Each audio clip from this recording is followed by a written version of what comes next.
Hey guys, welcome to video number 2. So now we're going to be talking about artwork, what your podcast logo is basically going to represent, what does it mean, all those different types of things.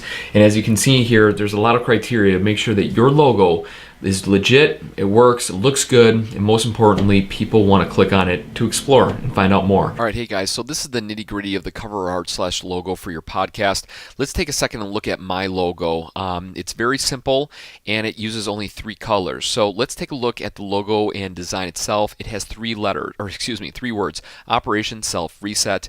The head here icon, as you can see, is the head of a human. The reset is in the mind. So when people see this, it automatically resonates. Hey, this is a human. It's about the mind, mindset, personal development, something like that. If I was in weights or working out, it would be weights. If I was in food, it would be food. You get the drift. So if you're using a logo in your design, make sure it resonates with your show, either title, description, or what the show is about. And again, this is like a book cover, right? It has 3 to 5 words. Anything more gets a little too cluttered. The one thing that you gotta remember is that if people are finding your show on their phone, and when they look on their phone, you're not going to have the biggest real estate, and so you need to make sure that your design is clean and looks nice. If it's cluttered, you have a lot of craziness moving in there, it may be very hard for them to understand what your show is about, and so they may pass you up. So if you really want to make an impact in the podcasting world, get yourself a good logo. And again, as a catch-all in the beginning, I just want to say this logo can be changed over time. So even though even though you may invest right now and get a nice logo, in time you may go, I want to change this or that up. You can. Don't worry about it. But for the time being, we need to get something going because it's going to take you a couple days to a week to get a podcast image. So with that being said, let's get into the nitty-gritty and geek style of what needs to be exchanged between you and your graphic designer no matter where you go. This is what you need to tell them. Number 1, your logo needs to be 3000 by 3000 pixels or at a minimum 1400 by 1400. Try your best to be getting the 3000 by 3000. Your graphic designer will understand and it shouldn't be an issue. The second thing you got to tell them is that your logo needs to be 72 dpi dots per inch. They will understand that if they're a graphic designer. If they say, what is that? Then you got to find somebody else straight up. The third is to make sure that the format that they send it to you is in 2 different types of files. It's a JPEG. JPEG is a little more fluid, as in it can go on social media, it can go on your email, you can send it to people very easily. PNG is a little more robust, and that's what you're going to be uploading to iTunes. So make sure you get both JPEG and PNG. The next is the RGB color scale. RGB color scale is a universal color scale that all sites are kind of based off of. So just use that as a color scheme and a palette of colors to work with. Don't get too wild and crazy of making your own colors because it may not show up correctly in other platforms, and it would just be a waste of time to kind of go down that road. And the last thing you got to remember here when you're designing your logo is that it looks good small too. And what does that mean is that, again, people are looking at this on their phone. If you have a lot of words going on, if you have a lot of crazy pictures and stuff, it may be very hard for your show to represent what the show is about. If you choose to make it creative and unique, well, make sure you lay it out the best way that you can. And in a minute here, I'm going to go on iTunes and show you some logos. But again, if you want to make an impact, make it clean, make it simple, and see what other great shows are doing in your niche and kind of copy them in a way and to see what works and what doesn't work for your personal flavor. So now the question is, I get asked all the time, is where do we find these graphic designers? The first and the cheapest is Fiverr. Fiverr is a great site for you to go on and find a graphic designer for cover art, and you give them this dimensions, and within about 24 to 48 hours they will send you a logo. The good part is it's quick and cheap. The bad part is that they're not really going to work with you. They're not really going to give you tips or ideas, or they may improve it one time, but that's about it. They're not going to work with you and produce the best logo they ever designed, because again, you're paying them really cheap. The next place that I would suggest is going to Upwork. Upwork is a virtual assistance platform.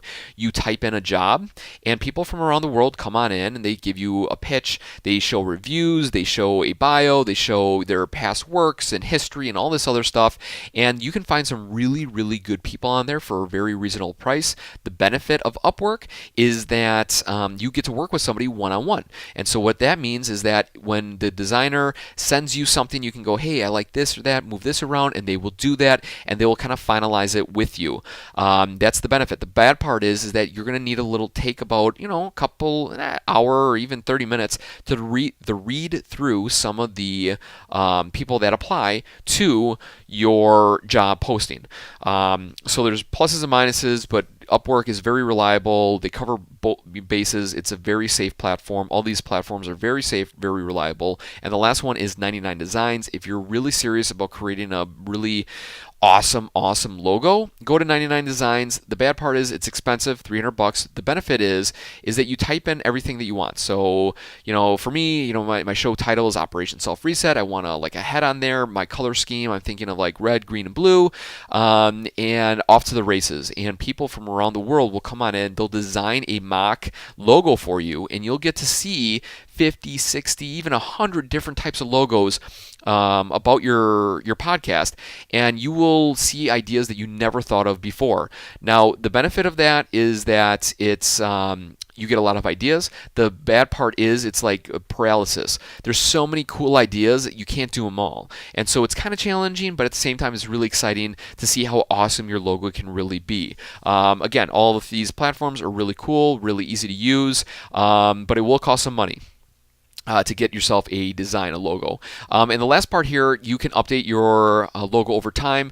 If your brand changes, if you're like, I want more of my face on there, or I want somebody else's face on there, you can change it up in time. But for now, we need something that's clean, simple, has a clean color palette that's not too confusing, that represents what the title is about. And we're going to hold on to that bad boy and get ready to launch that on iTunes when the time is right. So now let's dive into some examples on iTunes itself. All right, so we're back at the store here, and we are back at the music section, or back in the podcast section again. Make sure we're on podcast.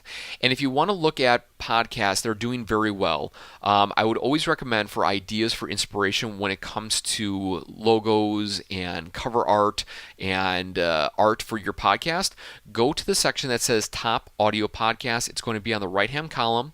Go to Top Audio Podcasts. From there, you're going to see a lot of different shows.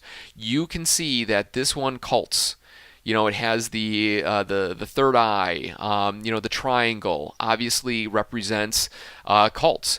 TED Talks, it uses their color scheme. The Daily, New York Times, they have the New York Times logo, very simple, very exact.